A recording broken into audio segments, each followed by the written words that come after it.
Dear student, আশা করি তোমরা সবাই ভালো আছো। অন্বেষণ ম্যাথ আড্ডা ইউটিউব চ্যানেল থেকে সবাইকে আন্তরিকভাবে শুভেচ্ছা অভিনন্দন জানিয়ে শুরু করছি আমাদের আজকের ক্লাস। আমাদের আজকের ক্লাস নবম দশম শ্রেণীর গণিত 13.1 এর সৃজনশীল প্রশ্ন 7 নাম্বার।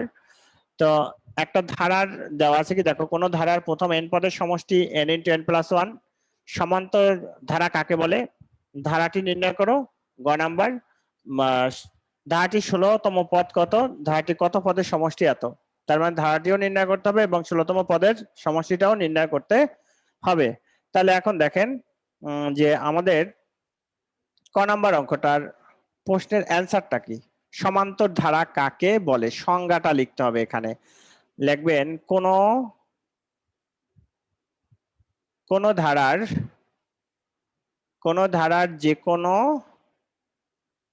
যে কোনো পদ ও এর পূর্ববর্তী পদ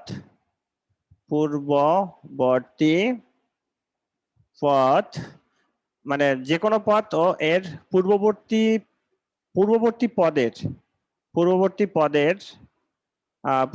পদের পার্থক্য সব সময়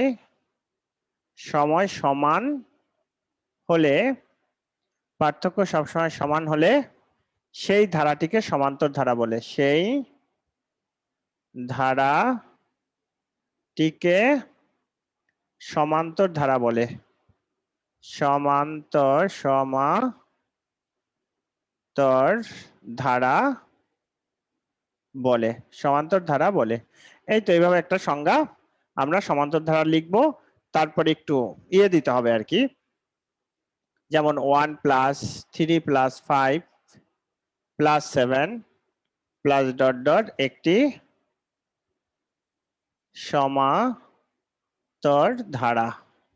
সমান্তর ধারা। তাহলে এখানে 3 - 1 = 2, 5 -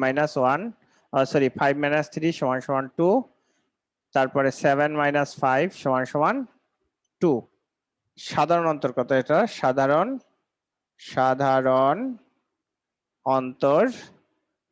অন্তর 2। তার মানে কি, এই পর্যন্ত আপনাদের লিখতে হবে। কারণ আপনি যদি শুধু সংজ্ঞাটা লিখে দেন 1 পাবেন, একটু ব্যাখ্যা দিবেন নম্বর পাবেন 2। শুধু সংজ্ঞাটা লিখবেন না, সংজ্ঞার সাথে সাথে অবশ্যই একটু এটার একটা এক্সাম্পল মানে একটা উদাহরণ দিতে হবে। একটা উদাহরণ দিলে সংজ্ঞার পাশাপাশি, তাহলে তোমরা নম্বরটা ভালো পাবা। এখন ধারাটি নির্ণয় করতে হবে। তাহলে দেখো আমরা ধারাটা কিভাবে নির্ণয় করতে পারি। খ নাম্বার,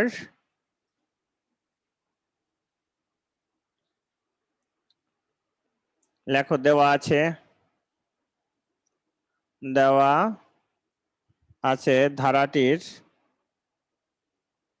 ধারাটির n পদের সমষ্টি n ×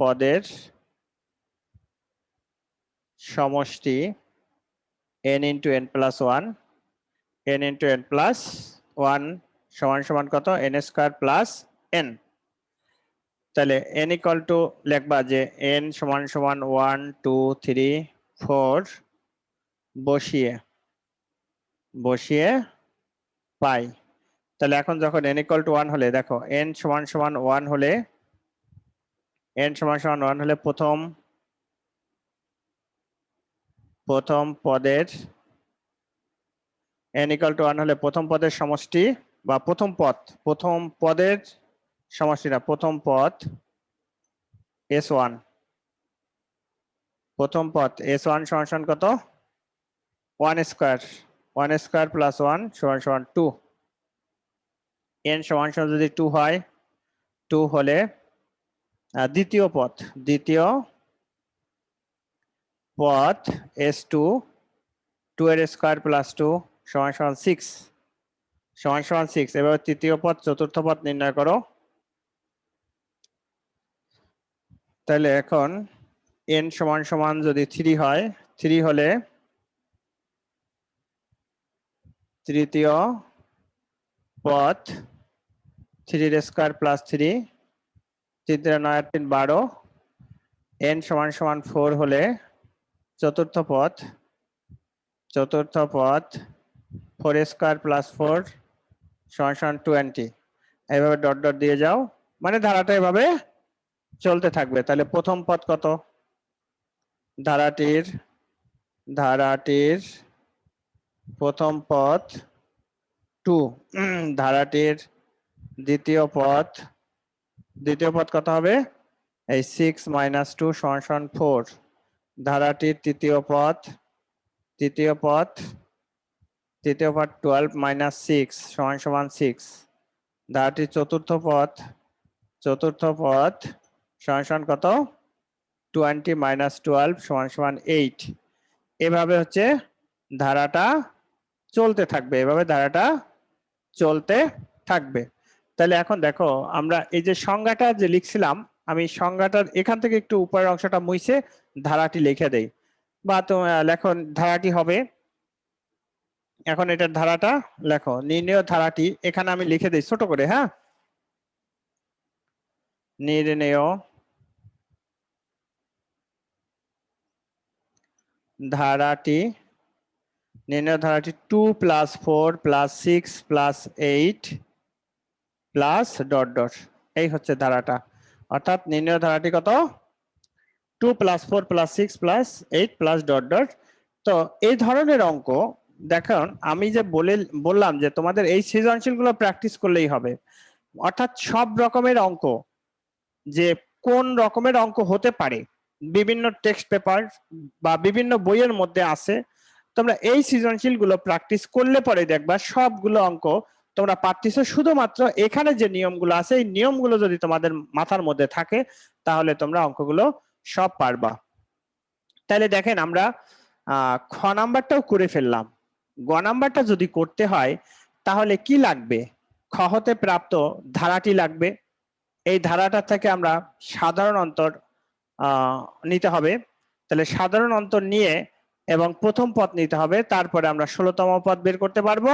আর কত পদের সমষ্টি ধরে নিব, যে ধরি n পদের সমষ্টি সমান সমান এত, n পদের সমষ্টি সমান সমান এত। সেখান থেকে আমরা সমষ্টি নির্ণয় সূত্রে মানগুলো বসিয়ে আর গুণ করে মিডল টার্ম করে n এর মানটা নির্ণয় করব। তো আশা করি আপনারা এই ক এবং খ অঙ্ক দুটোই বুঝতে পারছেন।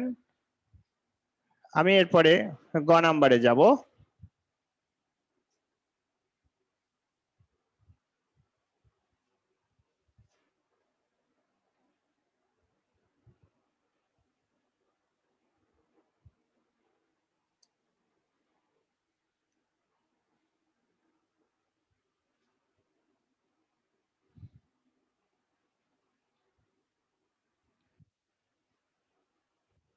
তাহলে লেখো,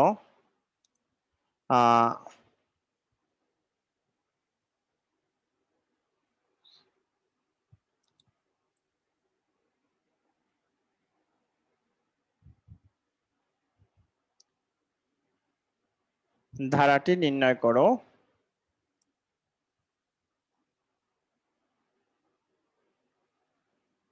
স্যার, আমরা কি ক নাম্বারে একটা সাধারণ অন্তর বের করছিলাম না? হ্যাঁ, ক নাম্বারে তো একটা সাধারণ অন্তর বের করেছিলাম না, ওটা দিলে হবে না। তাহলে দেখেন, লিখবেন খ হতে প্রাপ্ত ধারাটি 2 + 4 + 6 + 8 + ডট ডট। তাহলে এখন ধারাটির প্রথম পদ,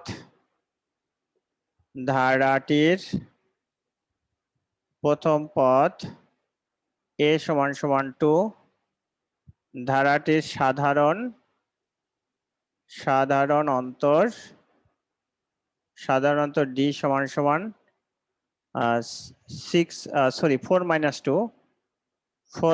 2 = 2। তাহলে লিখবা, এখন কি বের করতে বলছে? 16তম পদ বের করতে বলছে, আবার সমষ্টিও বের করতে বলছে। তাহলে লেখো, আমরা জানি, তার আগে ধরে নাও, ধরি n পদের সমষ্টি সমান সমান এত, ওটা মাঝখানে করবা নে, বা আগেই ধরে নাও যে ধরি n পদের সমষ্টি সমান সমান এত, n পদের সমষ্টি সমান সমান এত। তাহলে এখন লেখা আমরা জানি n তম পদ a plus n minus one into D. তারপরে আমরা জানি কি Sn n পদের সমষ্টি, n পদের সমষ্টি n পদের সমষ্টি Sn n by two second bracket twice a plus n minus one into d. কারণ এই সূত্র দুইটাই লাগবে, বারবার আমরা জানি না লিখে আমরা একবারেই আমরা জানি দিয়ে নিলাম। এখন আমরা আমাদের মতো করে কাজগুলো করব, অর্থাৎ কি কি বের করতে বলছে সেই জিনিসগুলো আমরা বের করব।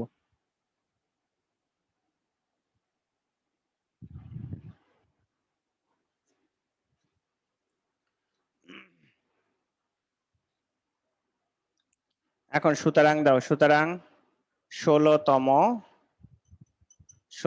পদ সমান কত হবে a plus 16 minus one into D.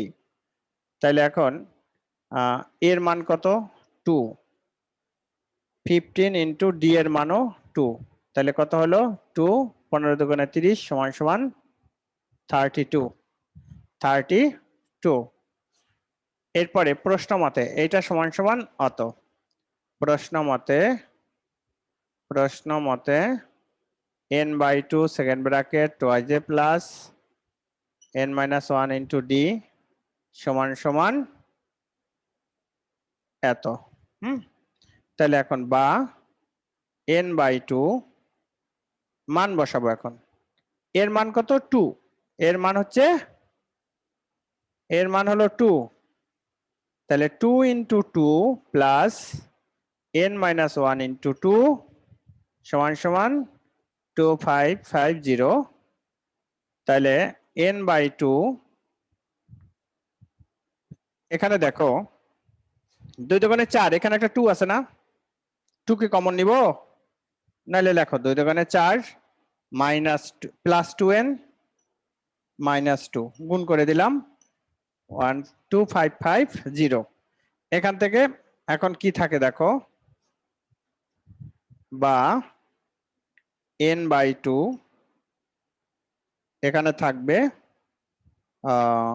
Twice n plus 2 সমান সমান 2550, বা n বাই টু এখান থেকে 2 কমন নাও, 2 কমন নিলে n প্লাস ওয়ান সমান সমান 2550, বা এই 2 আর এই 2 কাটো, n স্কয়ার প্লাস n আর ওই 2550। এখন এটাকে মিডল টার্ম কত কত হয় দেখো এখন। এটার মিডল টার্ম হবে কত,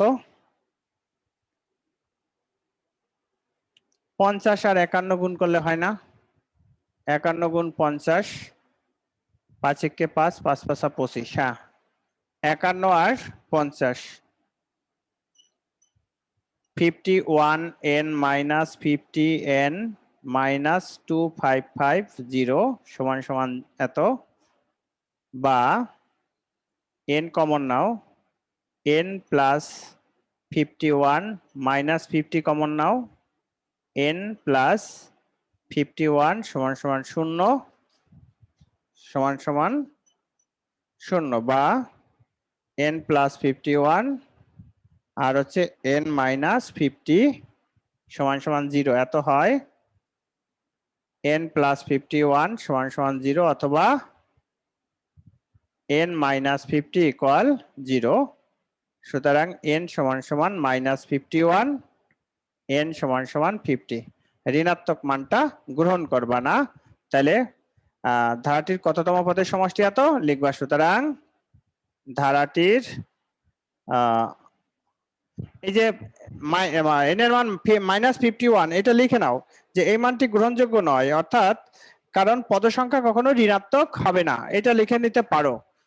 এই মানটি গ্রহণযোগ্য নয়, এই মানটি গ্রহণযোগ্য নয়, কারণ পদ সংখ্যা ঋণাত্মক হবে না, ঋণাত্মক হতে পারে না। সুতরাং 50 পদের সমষ্টি 2550। 50 পদের সমষ্টি হচ্ছে 2550। তো দেখেন, যদি আপনাদের কোনো প্রশ্ন থাকে, না বুঝলে প্রশ্নটা করতে পারেন। অঙ্কটা একটু বড়, কিন্তু বড় তো আসলে বড় হইলেও তো জটিল না। অঙ্কটা যদি বড় হয়, জটিলতার তো কোনো জায়গা আমি দেখি না। কারণ এখানে শুধুমাত্র ওই যে ধারাটা নিছো, প্রথম পদ সাধারণ অন্তর, এইটুকু যদি না পারো, তাহলে তো তোমরা এখন পর্যন্ত এই চ্যাপ্টারের কোনো অঙ্কই বুঝতে পারো নাই। এটা আমি একদম নিশ্চিত করে বলতে পারবো।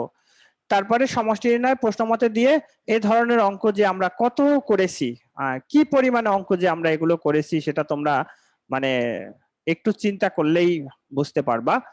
তো যাই হোক, আমাদের অ্যান্সার কিন্তু আমরা পেয়ে গেছি। 16তম পদের পদ কত? 16তম পদ হচ্ছে, নির্ণয় লিখবা, নির্ণয় 16তম পদ এত আর এত, আর 50 পদের সমষ্টি এত। তো দেখেন, আমাদের 7 নম্বর সৃজনশীল শেষ হয়ে যাচ্ছে। তো ডিয়ার স্টুডেন্ট, আমাদের 13.1-এর যে সিকিউ করতেছিলাম, আমাদের আর একটা লেকচার থাকবে, অর্থাৎ 8 নাম্বার সৃজনশীল। এই 8টা সৃজনশীল প্রশ্ন যদি তোমরা পরীক্ষার জন্য সবসময় প্রিপারেশনে রাখো, তাহলে আশা করি তোমরা ভালো একটা রেজাল্ট করতে পারবা। এর মধ্যেই আসবে, এর বাইরে তেমন আসবে না। তোমরা এখন অঙ্ক, অর্থাৎ বিভিন্ন টেক্সট পেপার, বিভিন্ন বই, এগুলোর সাথে অঙ্কগুলো মিলাইলে দেখবা যে আসলেই স্যার যেটা বলছে এটাই সত্য কথা। তো ডিয়ার স্টুডেন্ট, আমি অন্বেষা মেথড ইউটিউব চ্যানেল থেকে আজকে বিদায় নিচ্ছি। দেখা হবে পরবর্তী ক্লাসে।